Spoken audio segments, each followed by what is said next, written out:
Let's skip Piers Morgan's monologue. They're going to debate the presidentiality of Kamala Harris and Donald Trump. Race for the President of the United States begins now. Well, joining me now to debate all this, the Young Turks founder, Cenk Uygur, the former White House Communications Director, Anthony Scaramucci, broadcaster and journalist Emily Austin, and from the PBD podcast, the commentator and self-professed angry patriot, Vinny Oshana. Welcome to all of you. Wow, I've been away for 3 weeks or so. All hell as normal has broken loose because all hell breaks loose every week in this race. Anthony Scaramucci, great to have you on Uncensored. We've spoken many times over the last few years about all things American politics. You posted on October the 1st, don't be surprised if... Anthony Scaramucci used to work for Trump. He was going to be his press person. He talked to the press, but then he was fired immediately. And he's also kind of funny. Donald Trump drops out of the race. Nearly 10 million people viewed that post. Do you stand by it? And if you do, will you accept a $1,000 bet from me right now that Trump isn't going to pull out? Well, I'll bet you $1,000 on the election. I don't know if I'm going to bet on the pullout. I mean, he's got to drop more substantially in the polls. You know, he's down 6 with the likely voters. If she opens up a lead 12 to 15 points, he's not going to want to lose to her. He's the worst presidential candidate for the Republicans since Herbert Hoover. He's lost the House, the Senate. Dylan, that's the dog tag lady? That tells me nothing. Dylan, that's the dog tag. Ah, the dog tag lady. Who could forget the dog tag lady? I don't know who that is. You got to be more specific. And the presidency. And if DeSantis or Nikki Haley was running against Kamala Harris, they'd probably be up 10 or 15. So we'll have to see. But on likely voters, he's already down 6. And I like her momentum. I understand all the issues that you're raising related to her. But unfortunately, there's only 2 choices. There's him and her. And I think I would implore people to read H.R. McMaster's book if they get a chance, because he's very honest and very objective about the insanity that is Donald Trump. I mean, Anthony, if I'd asked you $1,000 on the election, I got Kamala. You can take the orange man if you want. We'll make it for charity. I'm done on that. We'll make it for charity. I'll take that bet. I still think Trump's going to win. I'm not an American citizen. I don't have a vote. I don't have a horse in the race. I just think reality is going to kick in. And if I asked you, Anthony, before we move to the others, if I'd asked you, what does that even mean? Reality is going to kick in? What reality? What reality are we talking about that's going to kick in? Like, are we one day magically, Donald Trump having one of the biggest deficits of any president ever, only beaten by what, like Abraham Lincoln during the Civil War? I think it was the 3rd, like, highest deficit spending president ever, when he was going to solve the debt? Or we're going to talk about the better economic numbers that Joe Biden produced. Like when you say, oh, when the facts lie where they are, that means nothing. That means it's just like vague. Just like, oh, when the truth is revealed. Even 2 months ago, do you think Kamala Harris would make a great president of the United States? You would have laughed out loud. Be honest. Again, there's 2 choices in the race. I know I don't want to go back, man. Hey, Popeye, thank you so much for the YouTube sub. I appreciate that, buddy. Thank you. Back to what we had. I think it was a unmitigated disaster. He embarrassed me by supporting him. And he's actually an embarrassment on the world stage. And he doesn't even understand things like the nuclear triad. The guy is a walking disaster. And so I will take her over him. But you're right. If there were other candidates available, if you were available, Pierce, you're not over 35 yet. But if you were an American citizen and over 35, I would take you. See, this is why we've only got 2 choices. This is really why I wanted you on the program, because I knew that you would flatter me in a way that I would find irresistible. Emily Austin. So look, Kamala Harris was nobody's choice, even on the Democrat side, to be president of the United States 2 months ago. Suddenly, she's apparently the great, fresh, new thing, despite the fact that she's been by. By the way, I'm sorry people talking about this. So the reason people have this view is they're talking about the Democratic primary in 2020, where Kamala didn't end up doing that well, and she pulled out before before the elections were really being held. She would end up being chosen as Joe Biden's VP. And so people are like, but nobody ever chose her to be president. She won on the ticket. So she won on a ticket as one of the names there. as to be potential president of the United States, because if you vote for her to be VP, if you vote for President Biden with her as VP, what you're saying is you think that she can still do the job as president. She won on the ticket. She can easily access the finances. Not only does it make logistical sense, but out of everybody else, she's the only one that would be able to say going into the general, I was part of a ticket that won the votes to be here. Whereas if you put, let's say, Gavin Newsom up there, you wouldn't have the ability to do that. It would be a lot of politicking at the DNC. So that's the what second? What was that? Even on the Democrat side. Oh yeah, and the second problem is when you polled people about who should be the nominee in 2024, in 2028 after Biden, or like who would be the nominee, not Biden, the number one person on every list was Kamala Harris. It was by like 28%, and then it was Gavin 22% or something along those lines with her at the top. But she was still, even if it wasn't a gigantic majority, it was still a plurality, saying that she was the most likely option outside of Joe Biden. So the idea that nobody else thought this, that isn't the case. It's that her favorability polling to most Americans before she was introduced as the prosecutor she's being introduced now was not that good. But within the party, I mean, going from president to VP feels like a pretty natural transition. She was the one that had one of the biggest national profiles, and she leveraged that early advantage and Joe Biden's favor and her being on a winning ticket. 4 years. How can she continue to execute this tripwire of pretending she's not responsible or accountable for everything that's gone on in this administration? The answer is that she... Oh, that's the woman that had the argument with Hassan about the dog tags. That's what they're calling her, the dog tag lady. Okay, got you. Okay, got you. Is an immoral. It's an IDF dog tag around her neck. Got you. Or a recreation of one. Hey, Van Adam, thank you for becoming a YouTube member. Appreciating all the love today, guys. Again, we're going to return to the story about the intelligence warfare operation that Tim Pool and others got caught up in. And about 30 minutes, once one of the people who were caught up in the operation is going to be the first one to go live and discuss it. And depending on what he gives, this will be the first time anybody involved will have spoken to the public outside of like just small tweets. And hopefully the audience will ask a lot of questions because it seems like Lauren Chen's already getting thrown under the bus. Can't. You know, there's only so long you could portray this facade that you have everything figured out. But what I hope to see happen sooner than later, because the clock is ticking, is for the emotions to be removed from this election. Kamala could run her Ren and Stimpy, happy, happy, joy, joy campaign all she wants. Man, she was proud of that one. She came up with that in the shower, huh? Which sounds strikingly similar to Hitler's strength through joy, but I'm not even going to get into that. Wait, what? Really? That's what they ran with? That's what they're leading with? They're not leading with, like, fracking to try to win Pennsylvania voters or inflation? Or they're leading with Kamala saying, let's have joy because she's...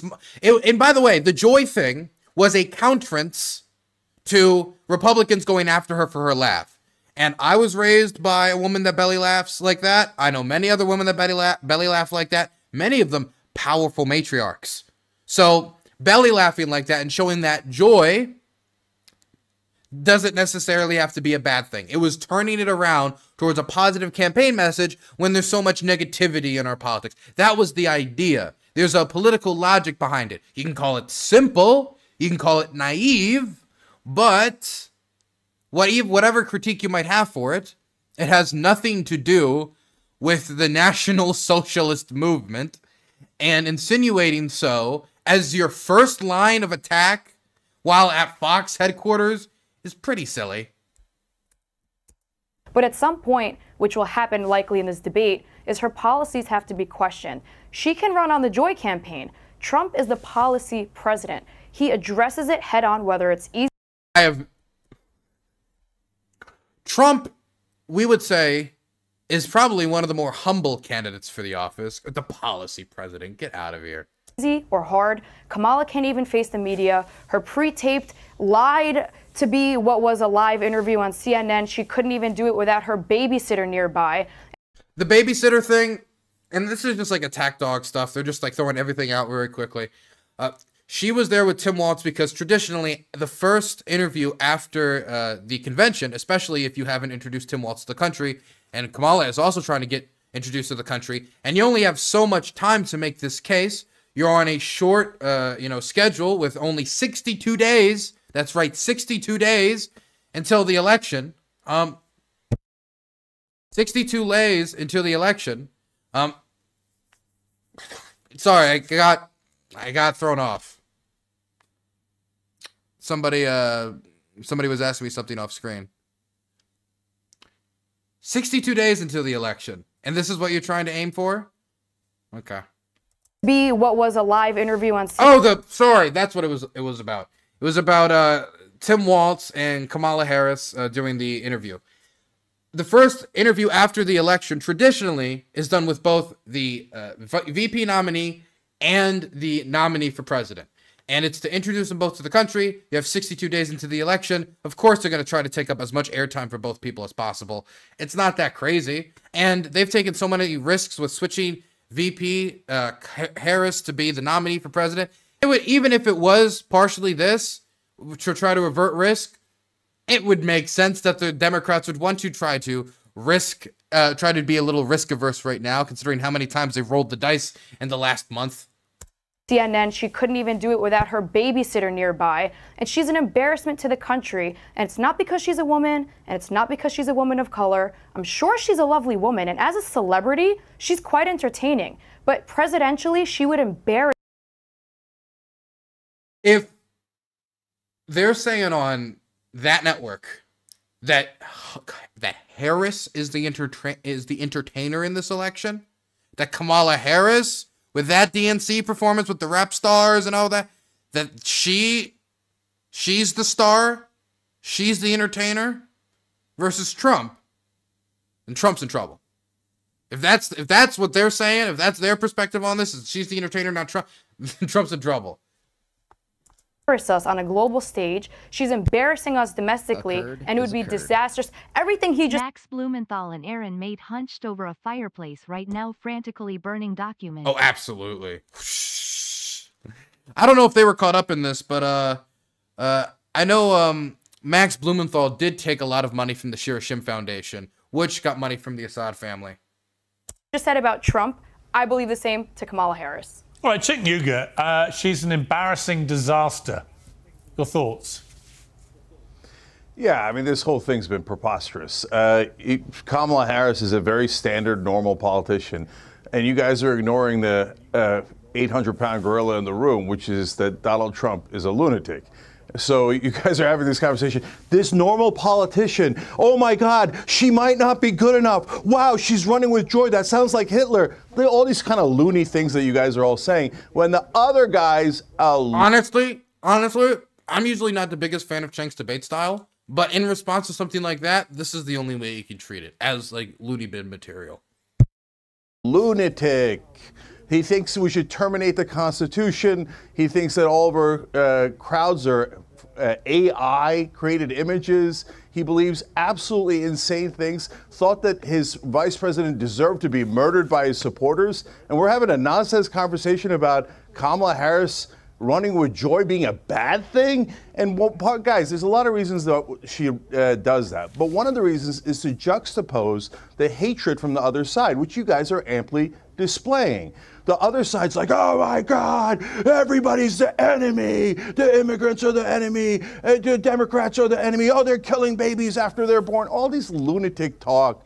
So go ahead, run your mouth about Kamala Harris. But at the end of the day, Donald Trump's still a lunatic, and the country doesn't want an unstable madman like that who doesn't even believe in America. He thinks we should terminate our Constitution. He had no problem trampling. Man, I never heard Cenk reference that before, but when Trump lost the election and he wanted to be made president again, he called for this Constitution to be suspended and all rules regulating the transition system so he could be installed as president again because the fraud had finally been exposed, etc.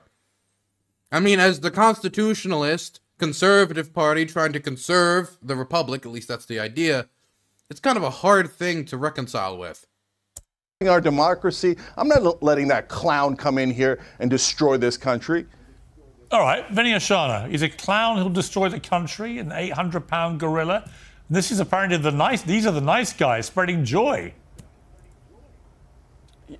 Yeah, well, you guys are super nice. I have to say this, Piers.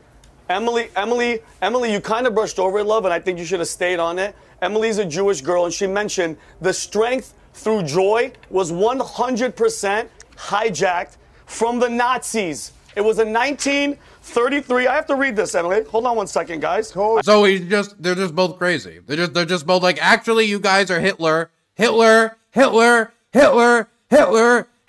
might as well just be doing. There's nothing there.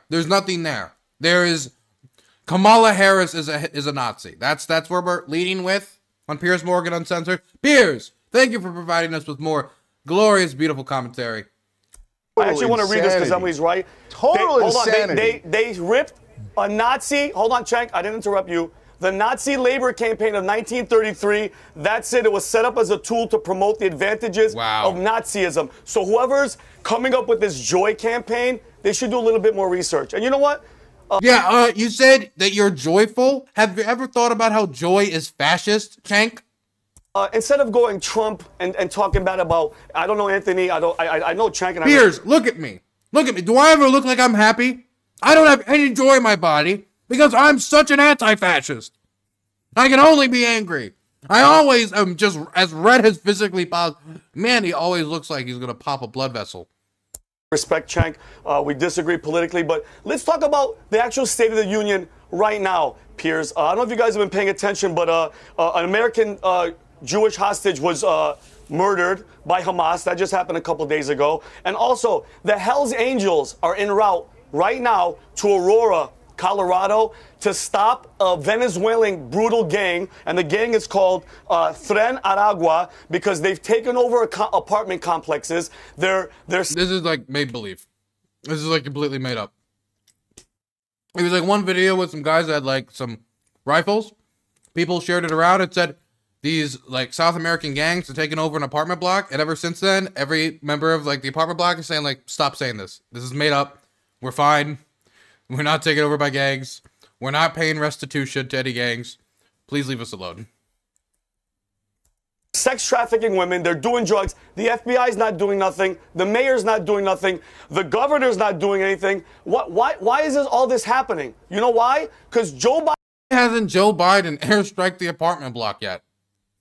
Biden is on vacation. He's still on vacation. 40% of his administration. Kamala Harris is in a just going around with herself with her support human being. Who's actually running the country right now? He's the vice presidential nominee.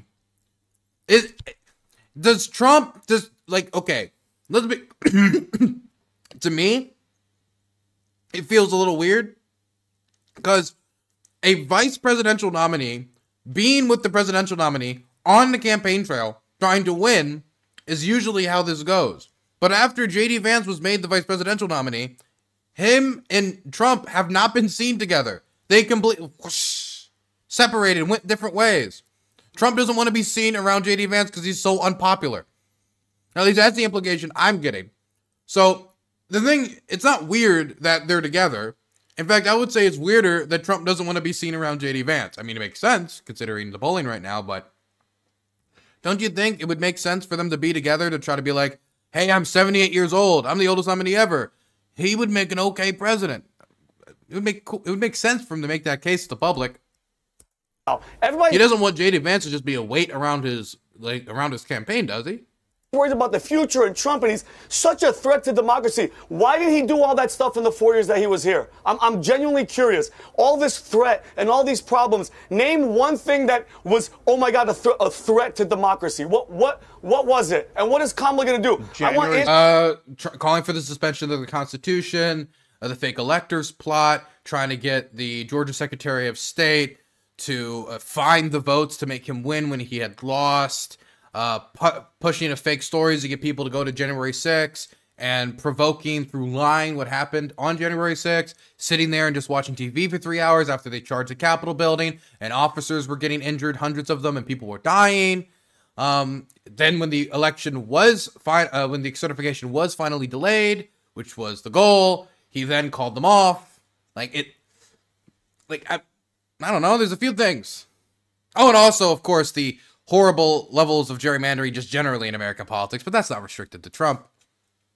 Anthony and Cenk to tell me what's one thing, hold on, what's one thing Kamala, people are going to vote for Kamala for? Anthony, just random, what are you going to vote for Kamala Harris for? Okay. Build 3 million homes. Build 3 million homes, defend Social Security and Medicare.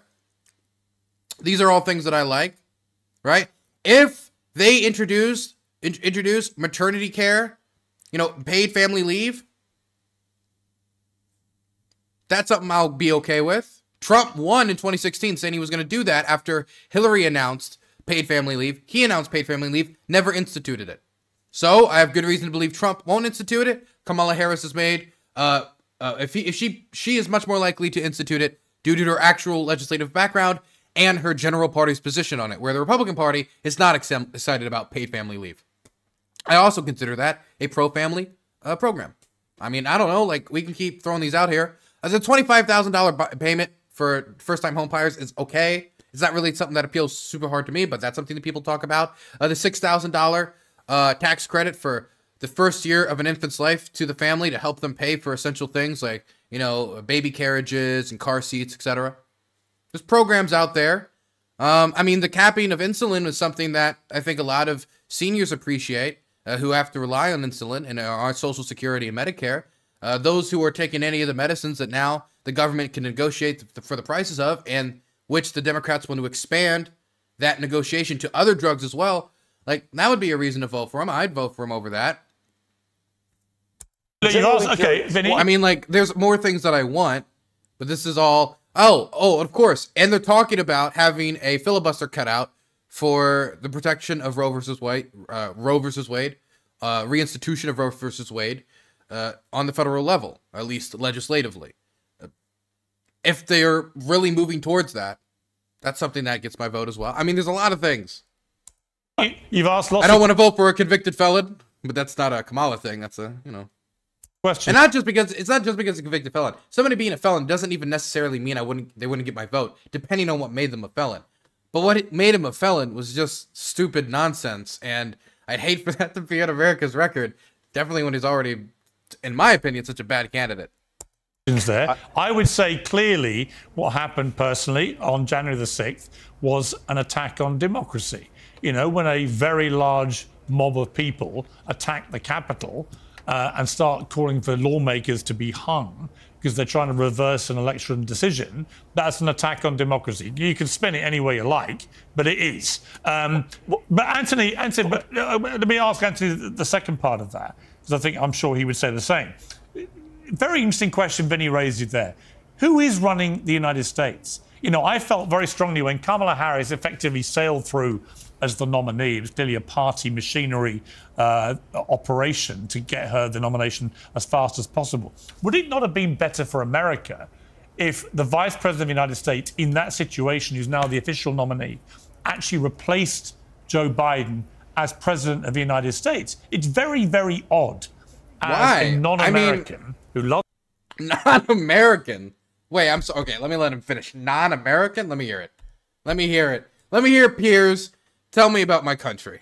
Machinery operation to get her the nomination as fast as possible. Would it not have been better for America if the Vice President of the United States, in that situation, who's now the official nominee, actually replaced Joe Biden as President of the United States? It's very, very odd as a non-American. Oh, as a non-American. Got you.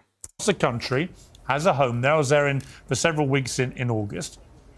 To see endless pictures of Joe Biden on the beach and Kamala Harris meeting world leaders, it's very odd. It's strange. It doesn't seem to make any sense. Do you think it's right and proper, what we're seeing now? I think Joe Biden should stay president of the United States till the end of his term. Him being able to just concentrate on finishing the job, I think is good, because that means Harris can generally concentrate on the campaign, while Biden can put the last 6 months of his service to the country towards trying to stop the war in Israel-Palestine from spiraling out into a wider war, trying to find new ways, hopefully, to support Ukraine, and generally concentrating on, governing the country until the keys of power are hopefully turned over to Bomber Harris. I mean Kamala Harris. Point is, though, I think he should stay. It would be easier to have him concentrate on that and her concentrate on that than have her concentrate on both and concentrate on governing the country for the first time ever. So transitioning into the office right now, it would be too chaotic. And the Democrats have already taken too much risk. My goodness. And also, we have no reason to believe that Biden cannot do the basic functions of the job for the next 6 months. But if he was, I don't know, do a audiobook reading of Catcher in the Rye, maybe we'd have more problems making decisions about, what is necessary to protect American airspace, for example. I think he's probably going to be more likely to do that, considering the experience he has as Senate Foreign Affairs Committee and considering the amount of public office experience he has. We have found nothing to suggest that his degradation of speaking patterns and his age showing more has yet to affect his decision-making faculties. So I don't think it's like a national security crisis. So I don't see the problem, personally. Well, listen, what I think is right and proper is actually never going to happen. I have to deal with the world the way it is. But what do you think is right and proper?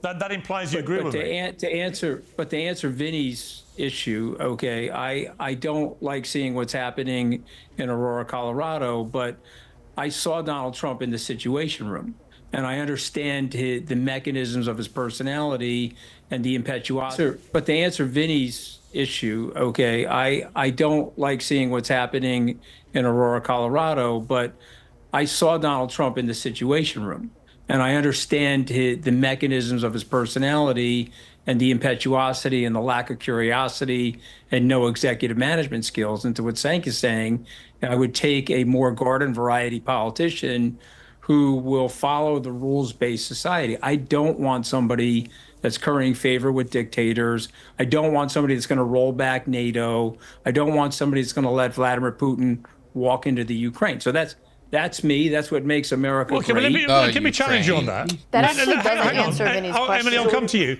But Anthony, hang on. Just on that point, Anthony, all I would say is this. Yeah. Trump didn't go into war with anyone in his 40s. He maintained war. He maintained the wars that were going on, expanded some of them, expanded the drone program, and then covered it up more, restricted information on it to the press. Like, I mean, he didn't start any new wars, but so Biden didn't start any new wars either. 4 years, whatever you think. We're not at war with any more countries under Biden. In fact, Biden ended a war.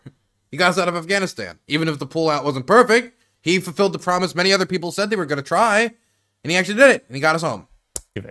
Putin didn't invade Ukraine or anywhere else on Trump's watch. Okay. They're still occupying Ukraine under Trump's watch. We're still doing that. We're still perpetuating that. I don't want to stop those things. They're just facts. And when it comes to rolling back NATO, and what is it? That doesn't mean it was like Trump that stopped them from invading. Like, if that's the case, then was it other leaders that stopped Saddam Hussein from invading Kuwait? Or was it like the timing and a bunch of different factors that came together? To just boil it down to, well, Trump was in office, therefore Putin didn't invade, is to be very Trump and American-centric. But both is very dominant in the MAGA movement. I watched and listened very carefully, given that my country is part of NATO, to what Trump actually said. He wanted other member countries of NATO to pay their due. He was sick and tired of America having to pay the vast majority of the costs of NATO and other countries not paying their due. And by the way, the problem is, though, Obama had that problem, Trump had that problem, Biden had that problem, but Trump didn't really make gigantic inroads in it. It was the Russian invasion of Ukraine that really made the biggest change. And also, Trump did not have to say, do whatever the hell you want, Russia, to countries who don't hit the 2%. He did not need to egg them on in that way. He did not need to degrade Article 5 in that way. Make it seem like it's not that important to him. And if he becomes president, how will the Russians think he values the North Atlantic Treaty Organization? By the way, on that, he was 100% right. And many of those countries he castigated are now paying significantly more towards the cost of NATO as a result of what Trump did. So on those 2 points, I'm not so sure that... Do you think it was what Trump did, or do you think it was the gigantic invasion of Ukraine, largest war in Europe since World War II. What do you think might have been a bigger motivating factor? Look, I think Trump, Obama, and Biden might have moved them a little bit. To say who did more, I don't really know. Even if I gave it to Trump, the main motivating factor is the Russian invasion. But you're on good ground. And I will also say, Trump probably did not inspire confidence that America cared all that much, that when finally America did send weapons that Ukraine could actually use to defend itself, javelins, during the Trump era, even though it was in very small amounts, he leveraged it for aid, even though he didn't have the constitutional authority to, since it passed with a veto-proof majority. Does that send the message to the Russians that he cares about Ukraine winning, or that he cares about getting something in return, that he's a deal maker? And what he cares about is getting a deal that's good for him. Well, I think you got to give me a chance to respond, because this is what Trump does. He says two contrary things at the same time. His detractors hold on to one thing. His people that love him hold on to another thing, his advocates. And so he made it very clear to John Bolton. He made it very clear to General Kelly, Jim Mattis, Rex Tillerson, that he wanted out of NATO. He made it very clear. He slowed down the arms shipments to the Ukraine. In 1994, we cut a deal with them. They were the sixth largest nuclear arsenal in the world. We got the nukes back in exchange for Well, it's bringing up Budapest Memorandum. I gotta give the mooch credit for bringing this up. You don't see it mentioned much, especially on platforms like this. Security guarantees. He slowed down the arms shipments. There's irrefutable fact to that, a result of which gave Vladimir Putin an opening in the Ukraine. Moreover, he moved the embassy. The Ukraine, though. The State Department asked him not to move the embassy in Jerusalem. He moved the embassy in Jerusalem. And you can't tell me that didn't lead to more funding for Hamas, because we know from our intelligence agencies that it did. So we can pretend that he didn't start any wars, but he doesn't understand the nature of the world. The State Department told him, don't go to North Korea. The guy's never given up his nukes. He said, no, no, no. I'm Donald Trump, the supreme narcissist. I'm going to North Korea. He's going to give up his nukes. Did he give up his nukes, Piers? This is insane. Man, Mooch is doing good. This is a good performance from him.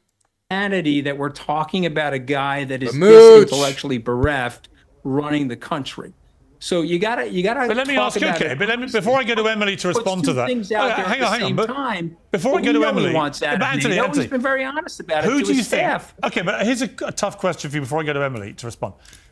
If you're Vladimir Putin or you're Kim Jong-un or you're President Xi, who are you going to be more or less intimidated by? Donald Trump or Kamala Harris?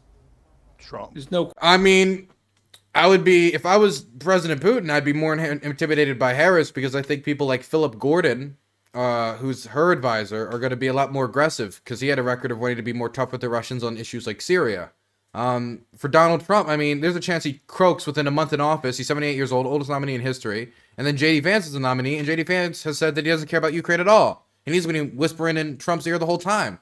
So, I mean, that doesn't mean that Trump's necessarily going to pull out. He's a wild card, always.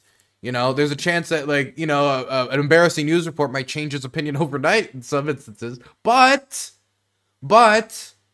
a dice roll means it can end up with someone outside of Kamala Harris, Philip Gordon, and Tim Walz, who are all supporters of Ukraine, continuing to support Ukraine and giving them a position of leverage for continuing to, you know, defend themselves, and possibly more leverage going into negotiations. Question, Kamala Harris. It's not even close, because he wants to be them.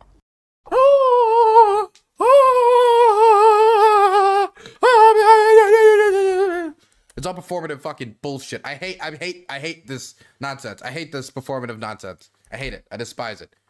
Oh my God, the person who supports Kamala thinks she's be better on foreign policy. Oh. She has years and years and years and years of public policy experience. Trump was in office for 4 years. Vance was in office for 2. Together, they have a combined record of 6 years of public office experience, public service experience.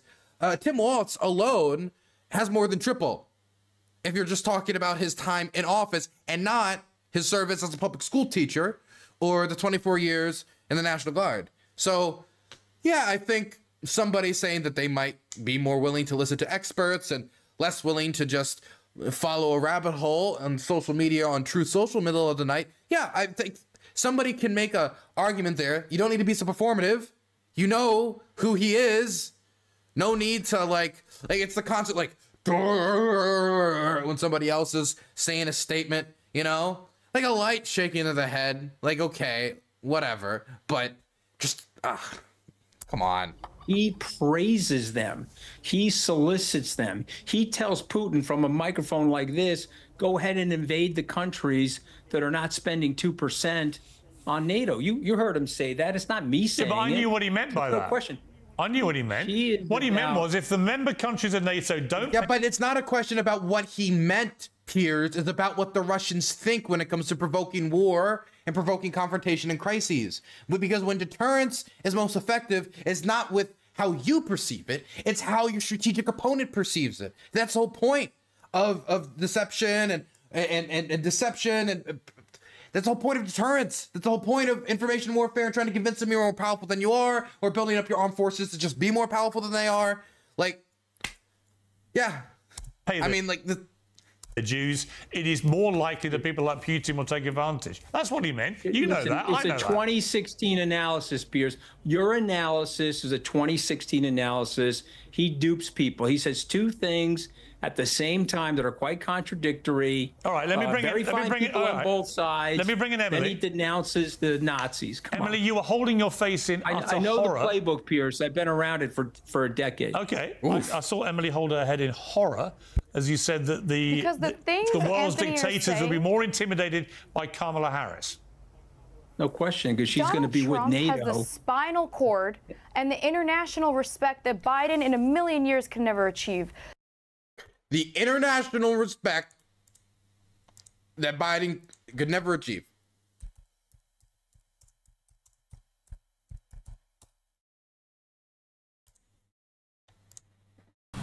Today I stand before the United Nations General Assembly to share the extraordinary progress we've made. In less than 2 years, my administration has accomplished more than almost any administration in the history of our country. America's so true.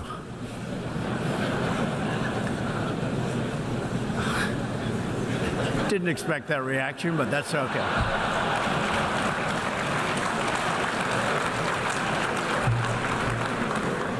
Most Donald Trump had every world leader afraid of him. He just they sounded very scared. Anthony, that Donald Trump should not, excuse me, let me speak. You just said Donald Trump should not have gone to North Korea. If this man has international respect and can go build bridges overseas, he has every single right. Actually, the only thing that ended up doing was blowing up a liaison office, because the South Korean liaison office was blown up on North Korean TV after the deal fell through and nothing came of it. So, not really building bridges, just building up a building or two. I'm blowing up a building or two. A duty as our leader to do so. Let me tell you something about Donald Trump. Like him or not, he is feared. And that is what we need when the world has gone mad and you have Putin's invading Ukraine and you have Hamas's attacking Israel and kidnapping 7 Americans that Biden failed, including, like Vinny just said, Hersh Goldberg, Poland, being murdered, with Hamas posting a video. And what is Biden's response? Netanyahu didn't do enough.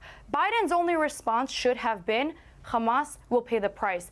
Biden should have been more present, not on a beach, using Hersh's poor parents as political tools at the DNC, pretending he cares about the American hostages, not relaxing in Delaware. They should have been more pressure on Iran to put pressure on the proxies, more negotiations with Qatar. Instead, he's this weak leader. Look, if they make a deal, it's more likely that the American hostages will get home to the families sooner. That's what the families were asking for at the DNC, the families that she didn't listen to, who are asking for a deal. If you care about the American hostage, if that's your priority, a deal as soon as possible to get them home would be probably what you'd lean towards. Now, if you have other geostrategic interests that could overlap with that, and maybe like, I don't know, actually, if I got to choose between controlling this corridor of weapons into Gaza or then Benjamin Netanyahu could end up deciding to do something else. But if your question is, oh, Biden pretends to care about the hostages, but also is critical of the person who refuses to accept any deal and refuses to accept the idea of even a demilitarized state of Palestine not controlled by Hamas, which was the Saudi proposal. Just, look, it just feels a little shallow. Actually, I want to pause for a moment. I'm blaming Joe Biden. I actually want to criticize the puppeteers that are controlling him because I genuinely believe he has one foot in the grave. And that actually goes to a bigger problem, which is the entire Democratic... Donald Trump is 78 years old. He's the oldest nominee in American history. He's running for president. Kamala Harris running for president. Still talking about Biden's age, though. I mean, okay. He's president for 6 more months, but in the next 62 days, it's Donald Trump on the campaign trail. Donald Trump only has one campaign stop this week. If you can even call it a campaign stop. Kamala Harris is like 4 or 5. Can he keep up tempo? Party, we don't know who's in charge. It is not Joe Biden, and it is surely as hell not Kamala Harris. So it goes back to Pierce's question, who is running the show, and how come we as the American people are not so outraged that this weakness is causing mass chaos, not just here, but all around the world? America is next. The West. Yeah, I'm imagining like there's the big terrorist meeting. He's like, terrorists, we've been waiting for years, but now a Delawarean has been elected president. Okay, and he's old. Oh my God, yeah. Okay. What? Because he's old. What? Biden has blown up a decent amount of people still that are against America's interests in Yemen. He has, done operations to assert American control, like in places as well, like in Syria with bombing operations against Iranian-backed militias that attacked American troops. Killed a decent amount of them too. He would give a forceful American response in these instances. He would try to maintain deterrence. So if she's going to talk about him not respecting deterrence or the concept of deterrence, and that created a weak image for the United States and its ability to respond, then make that case. Don't just say he's old. An old man can kill you as long as all he has to do is press a button or call a man. West is the target. The Middle East is laughing at us right now because we have no leadership. In fact, most of war is old men killing young men. Donald Trump would never let that happen. Okay, people respected him and people feared him, and I don't care if you like him or not. That doesn't matter when you vote. Let me bring in Cenk, who's been waiting with unusual patience, it has to be said. I put it down to you must have had a summer break of some description that's calmed you a little bit. But be honest with me, Cenk. If do you really believe that when it comes to standing up to world leaders like Kim Jong-un, like Putin, like Xi and others, do you really believe that Kamala Harris is somebody that will exude an air on behalf of the United States that will be more intimidating? Wait, I'm sorry. What do we need from her? You want to know who Putin was scared of more than anyone? Hillary Rodham Clinton. Hillary Rodham Clinton was the equivalent to the devil to Vladimir Putin. And you want to know, like, she cackled laughed too, just like Kamala did. You want to know what the type of stuff she said that scared Putin? This is about Muammar Gaddafi after he died. No, it's so, I mean, that is the land of unconfirmed. Yes, we came, we saw, he died. Did it have anything to do with you? Does the fact that that's a cackle laugh make it any less intimidating if you are a dictator who is not friendly with the United States? Hillary can be vicious, man. All I'm saying is the fact that she's a woman that cackle laughs doesn't mean that she can't drone strike people too. Okay? I'm all here for feminist equality drone strikes. No, but for real, point is, like, the idea that a woman cannot do this job or Kamala Harris cannot exude like an intimidation, or in fact, there have been complaints that she might, like earlier in the presidency, I was seeing conservative reporting that she was too mean to her staff and she was too mean. So was she too cruel to people in private settings? And so she's going to be too mean to her opponents in private settings, or too mean to people in private settings? Or is she just like a ditzy, like klutz and doesn't know what she's talking about and doesn't know what she's doing, and she's going to have her pocket snatched by Xi and Putin? To those guys than Trump would. It's not even close, absolutely, and I'll tell you why. You guys are looking at it, it's like all of this foreign policy's emotional vibes in the room. And Kamala Harris walks in and they're like, oh my God, I'm intimidated. Or, oh, it's no big deal. And Trump walks in, they're like, oh my God, I fear him. No, it's about what you're willing to do, your actions, your policies, etc. So what does Kamala Harris have? Kamala Harris. Did you just shake her head? It's about your policies and the actions of the state. If you're willing to, I mean, this is not what Cenk said, but if you're willing to establish deterrence, or if you're willing to respond with force, if they know that they hit you, you're going to hit them back, and you might even hit them back harder, not making it worth it. Which Biden, like when our troops were attacked, when we lost troops in the Middle East, I think there was one occasion for sure under Biden where troops did get killed in missile strikes. Biden ended up killing, like, I think it was like almost 6 or 7, 8, I think it was 10 times the amount of people that they had to take it up of ours by just bombing them in Syria. Like, it's not like he was scared to react in these instances. If there was somewhere he could point to, like my critiques of him might be with like long range missiles in Russia and Ukraine and the threat of escalation, like we can go over to that, but I don't know if either of these content creators, especially the angry patriot on the right, want Trump or Biden to approve something like that. Maybe the woman with the dog tag, I don't know her name. No big deal. And Trump walks in there like, oh my God, I fear him. No, it's about what you're willing to do, your actions, your policies, etc. So what does Kamala Harris have? Kamala Harris has the might of the administrative state and the U.S. military behind her, and they know she's stable and she represents the general American establishment. Now, a lot of people might say, hey, I don't love the establishment, etc., but it is a fearsome entity. And everybody knows that a normal president of the United States speaks on behalf of that entity, and they fear that entity. When Donald Trump walks... This is a cool-headed explanation from Cenk. He's been doing better recently, in my opinion. In the room, they're like, oh, thank God, what a clown. Okay, so easy to manipulate him. Sure. Here, let's tell him we like him. Hey, I don't appreciate his commentary much on Ukraine at all, but still, he's been doing better in these conversations. Donnie, we like you. You think, oh, I like you, I like you. I'm going to write love letters to you. So while he was literally, he said he was writing love letters to Kim Jong-un built 6 nukes. What happened, tough guy?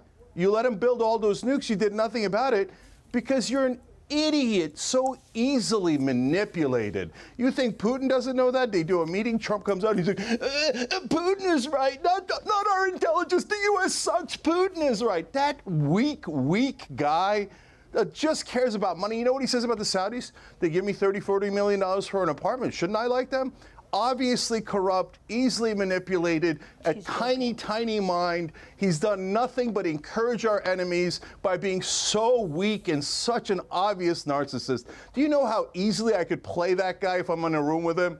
You just go tweak here, tweak there, and he's discombobulated, right? And if you're not going to do it by flattery, which is the easiest thing in the world, you just get under his skin a little bit. Hey, your hair doesn't look good. Oh, what? I'm going to attack you. I'm going to come on, this guy's a fool. Look, all of you know it. All of you know it. That's why you're spending all your time about, oh, look at Kamala Harris. She's a slightly normal politician. Ooh, that's so scary. Come on.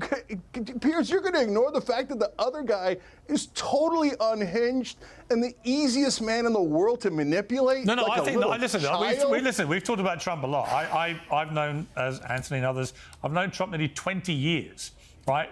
I've spoken to him many times, interviewed him 40 times. I know Trump very, very well. Good, bad, and ugly. And I think he has equal measures of all 3 of those things. But I think that your characterization of him is almost, it's cartoonesque. And in a way that plays into Trump. Really? Well, maybe, but it plays into Trump's hands when you over-demonize him. You know, when I hear the left in America just ranting away about Trump morning, noon, and night, I think you're missing, you're playing him the wrong way. Piers, he is that bad. He is that bad. You're Piers, actively I want to meet Cenk in the Piers, middle. you know what is? Hold on. One more thing. You guys, you know what you sound like? You sound like Democrats that were saying that Joe Biden is young and dynamic behind the scenes. Guys, we have eyes and ears. We can see Donald Trump. He's an unhinged man. The only reason you don't think so is because you're so biased that you're like, oh, it's normal to terminate the Constitution or try to murder your vice president. I want to come to Vinny. That's not normal. Hang on. I want to come to Vinny. What I want to say once again, Cenk, you shouldn't misconstrue the fact I've known Trump a long time and say I see the good, bad, and ugly in him. You should never misconstrue this for me saying that Americans should vote for him or that I would vote for him or any of those things. You seem to be incapable of assessing the stuff that comes out of my mouth in an accurate way. You want to portray me as a die-hard MAGA Republican. I'm not. People in England listening to this would laugh their heads off. I was editor of the Daily Mirror newspaper for 10 years. Huh? Did you see your intro? It was 99% negative against Kamala Harris. Well, no, it actually wasn't. Every time I come on here, exactly you're my point. Totally in favor of Donald Trump. It wasn't, but you didn't listen properly because all you want to hear is Trump bashing. I didn't watch his intro, but I mean, I'm gonna be honest. I'm not gonna go check. I'll put, you know, a nickel down. I'll put these two Polish zloty down, and bet that it was not friendly to Kamala Harris for the majority of the intro.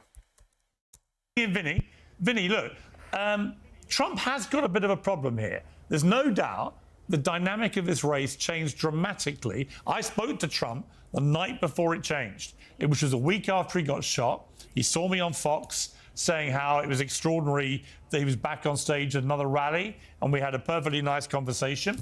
And I said to him, I reckon you've got this election sewn up now because of this assassination attempt. And he went, let me tell you, if I've learned one thing in the last 3 weeks, it's that 4 months is a very long time. Anything could happen. And the next day, Joe Biden quit the race, and all the momentum has been behind Kamala Harris and the Democrats ever since. And I've detected with Trump that he's really struggled to work out how to attack the new threat. What do you think?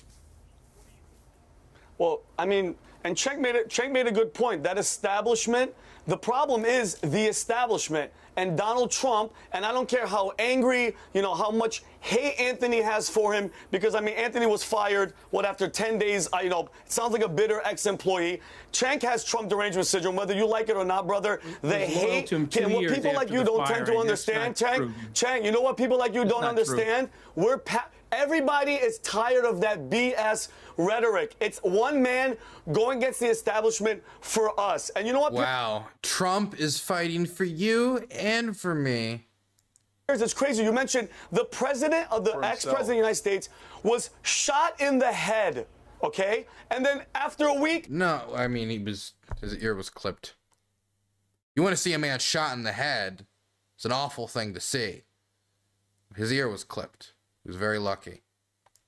Nobody was talking about it. The legacy media, mainstream media, 98% of it is Trump is this evil man. And there is a problem, Piers, because people are brainwashed into thinking it's all Trump. Because people like me and Emily know, we're thinking even this is bigger than Trump, okay? This is us against that establishment, Cenk, and it's never going to go away. And just to give you a little example, Piers, about how much these people have just hate and disgust for Trump, last Monday, he was at Arlington National Cemetery, okay? He was invited by Gold Star families of soldiers who were murdered in Afghanistan in 2021. They invited him. They wanted photos. Guess what the media said? He's taking it. This is a campaign ploy and all this BS. You know who else was invited? Joe Biden was invited, Kamala Harris was invited, and none of them showed up. That's not true. This dude keeps lying. This is the second. First, it was the take over the apartment building lie earlier. Now it's they were invited to. No, they weren't, because the families involved aren't friendly with them. Why would they invite them? Biden was on the beach trying to use his cell phone, and Kamala was in her freaking God knows how many $1 million mansion. Okay, guys, stop. Like, Cenk, this whole Trump talk, we're done with it, okay? And if they didn't cheat, I know we're gonna get into Zuckerberg and FBI and Facebook. If they didn't cheat, you guys would be done with him in November. But that system, that same establishment, we're just tired of it. We're tired of that system, and you're right, Piers. There is a problem, because when 98% of the media is he's Hitler, he's this, he's evil. What else? FBI, he's going to use the FBI as the Gestapo. Are you freaking nuts? The FBI has been used as a Gestapo for the past 7 years against Donald Trump. Okay? And if it can happen to him, I'm worried about the future of the Republican Party. All right, that's the real talk of the time. Let me bring in Anthony here. Anthony, if you were running the Democrat campaign right now? You've got a bit of momentum with Kamala Harris, although probably not as much as you might have hoped in the polling from the convention, which was a coronation, really. But if you were looking at the key attack lines against Trump, what would they be? Would they be J.D. Vance? Would they be abortion? You know, would you play the women side of this strongly? Where do you think he's most vulnerable if you're running a Kamala Harris campaign? Well, I think he's most vulnerable actually on policy, and I think that's going to be her Achilles heel. If she doesn't come out and starts speaking about what her policies are and comparing them to his, and she doesn't speak about the 5.7 billion people that are under. Now look, she wants to get maternity leave. He promised to do it in 2016. He didn't do it, and he did that to counter a Hillary policy in favor of family leave and maternity leave. Just commit to do that and implement that, and Kamala Harris, just by doing that, will have done more success and help to the United States and working people than Trump did, in my opinion. Under autocracy right now, and what America represents, not only to the people here in the United States and around the world, that's going to be her Achilles heel. But I just want to just briefly address what Vinny is saying. I don't hate Donald Trump. I was loyal to him. I got fired. No problem with the firing. I was loyal to him for 2 years after the firing. When he started attacking me personally for absolutely no reason, and then he went after my wife. I mean, Vinny's Italian. I don't know. Not allowed to go after my wife. I'm not Ted Cruz. And so I will work assiduously against him for the rest of my life. I think he's a disaster. But I got to tell you something. 2 years after my firing, I was loyal to the guy. You can go look at the tape. So I'm not a disgruntled employee. I see it for what it exactly is. I understand his systemic danger to the world, and I will sit here and advocate for anybody other than him. And if you guys put up Ron DeSantis, he'd probably be up 50 points right now. Tony, just really fast. I don't know if Ron DeSantis would, because he kind of face planted a little bit. Nikki Haley might have been up a few points. Years of Trump, beside personal stuff aside, put that all aside. I get it. I understand. 4 years of that. Okay? And then this 4 years of Biden and the Democratic Party. I put all your feelings aside. And by the way, I'm Assyrian. I'm Middle Eastern, but I do look Italian. Thank you. 4 years of Trump, 4 years of this Democratic rule. Be honest with yourself and be honest with our viewers. Who would you vote for? You would want this past 4 years than Trump's 4 years? You mean in management of the crises that came down? People think that, like, the president is, I don't know, he's in like Minecraft creative mode, and the president was like, I want to spot a war. No, wars happen. The world happens around them. And I remember Mark Twain made the comparison of like floating down a river, and the crises and issues that come down, you know, the rocks coming down the river, you dodge it with your stick. The president is a man on the river trying to dodge it with the stick, trying to dodge the rocks, dodge the logs, trying to guide the country through the crises. Like, some things are outside of the president's control. And I would like to hear what Trump would have done differently at the start of 2022 when Russian troops were gathering on the border. Are you kidding? Anthony, put all that personal stuff aside. Come on, man. Anthony, I'm a lifelong Go ahead. Republican.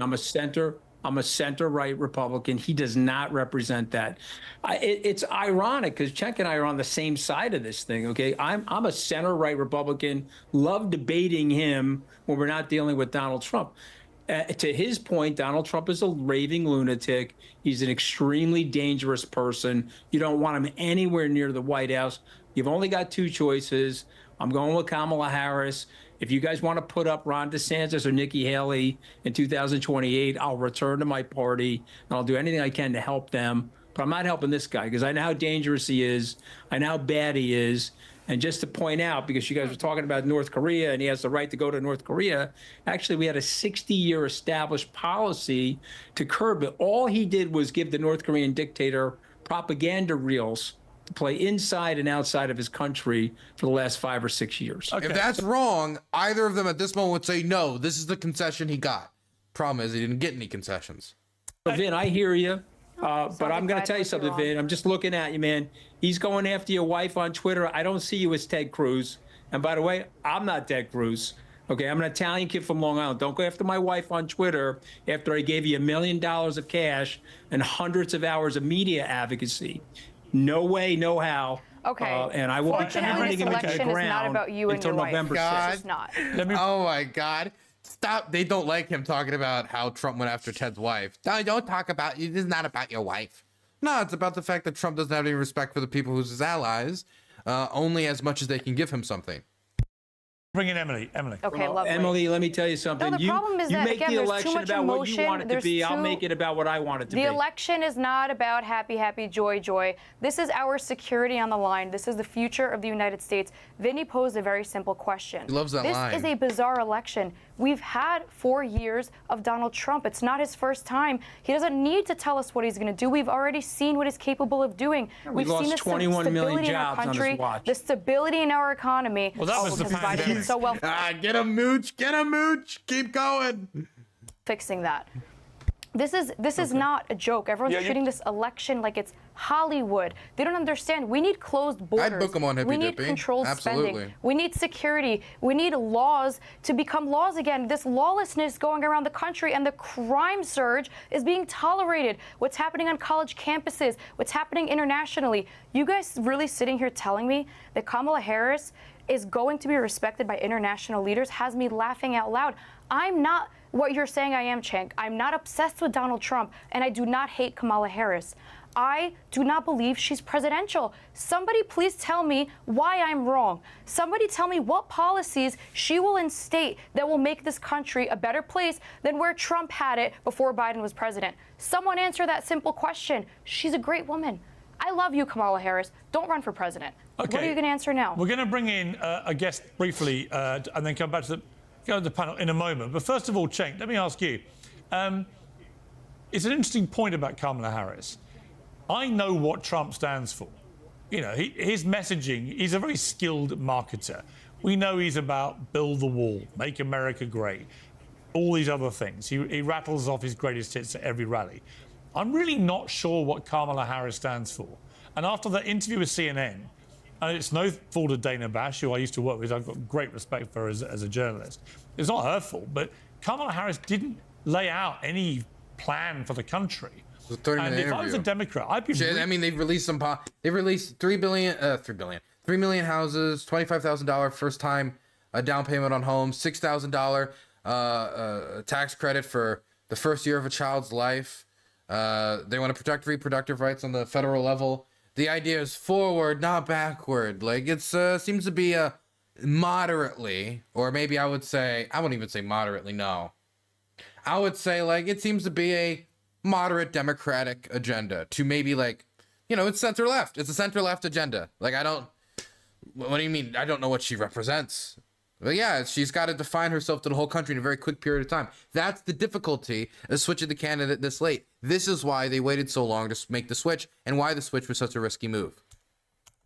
Really worried about what's going to happen at the debate if it gets into the meat and drink of policy.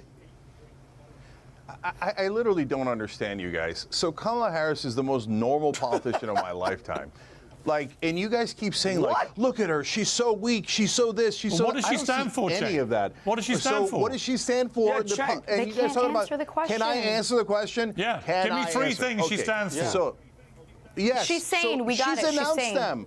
Okay, so number one, she talked about housing, which is a huge issue in this country. If you block the private equity guys from buying our homes, that would be a massive gain for the American people. What's Donald Trump's housing policy? He says, oh, drill, baby, drill. That has nothing to do with housing. He's such a moron. Okay, then you talk about the prices were out of control. Cenk is on point. She says, hey, you should have a check on that. That is your grocery store, your gas, etc. Things that matter in your life. She at least has a policy. What's Trump's policy? I'm going to give corporations another tax cut. Well, listen, you were in office for 4 years, to Vinny's point. And what did you do? You didn't even build a wall. You built like 30 feet of wall. He remembered it at the last second. The main thing he did was he took corporate tax rates from 35% to 21%. He gave trillions of dollars to his corporate donors. The problem with the establishment is that they work for those donors. Well, how about Trump? He says, Sheldon Adelson, Miriam Adelson, I'll just give you U.S. foreign policy on Israel, and you said it, and he brags about it. He says, oil companies, I'll let you set oil policy. He is so both systemically, and personally. I don't have any commentary to add because Cenk is, I think, knocking him out knocking it out of the park, honestly. I got nothing to say. Corrupt. He's the worst of all worlds, and Kamala Harris has these policy positions you guys never talk about while you pretend that Trump has policy. Trump's only policy is another corporate tax cut down to 15% so they can keep robbing us. Cenk, why can't she sit down one-on-one and have a conversation without another human being next to her? Again, like I said this a million times, traditionally, the first interview after any political convention would be with the candidate and the nominee, the VP nominee that has just been shown off to the country to get an opportunity to know both people. I'm sure she'll do other interviews before the election is here. To help her out and make her feel comfortable. I think she should do more interviews. I think it's gonna be time because she's on the campaign trail, and they probably don't want to they don't want to have her go podcast because they don't want her to roll the dice too many times, of course. But yeah, she's gonna do more interviews down the road. She doesn't have any policies, Cenk. She has policies. The 3 million homes, 25,000. We just talked about. They have policies, but it's taken time to roll out a policy agenda because they have to basically make a campaign from scratch and pick up what they had from the Joe campaign. This is the establishment that you were talking about. They want to keep us like this. Because, Cenk, the average American that doesn't know about politics, that doesn't listen... I don't think this guy... honestly, and this is me being as blunt as possible, I've never seen this guy say anything of value. Panels like this, what they're feeling, their gut, their paycheck, their security, the border, all that, they're feeling it, Cenk. They don't give a damn who's in charge. They just know that this past 4 years has been a complete shit show, Cenk. And you're educated. For you to say Kamala Harris has Cenk, either somebody's paying you, because you're smart, Cenk. No, I say it again. Vinny, I respect the hell out of you. Somebody has to be paying people because you don't have no policies on her. Nothing that she's saying is valid or it's going to happen, Cenk. You know They've what? had 4 years. Ask Cenk about what policies then. Ask Cenk about policies.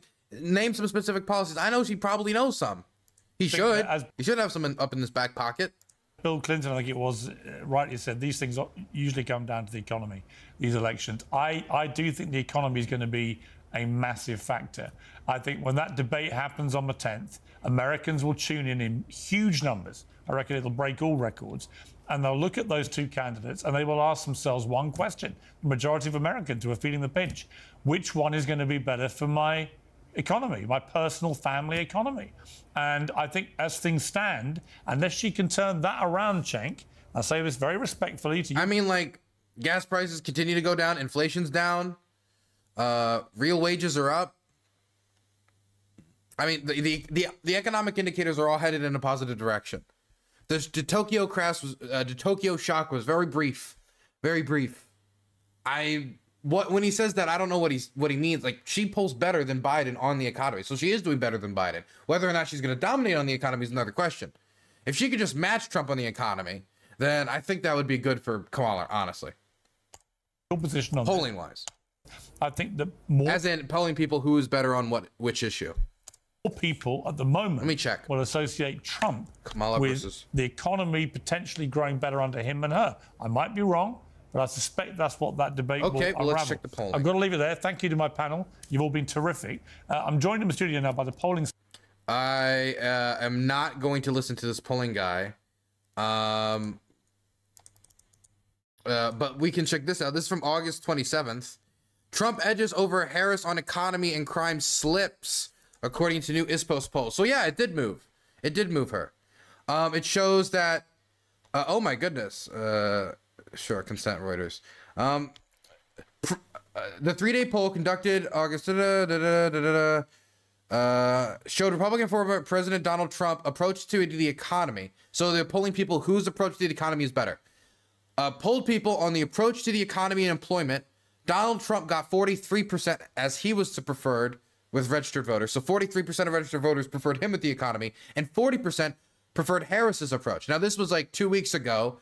She since has spent even more ad money in the States. And let me just say, Harris is outspending the Republicans. She has a much bigger war chest. And so if she can push out her economic message to the people, maybe she does overcome Trump. But I mean, to me, it looks like Harris has close the gap on the economy. I disagree with Piers 100%.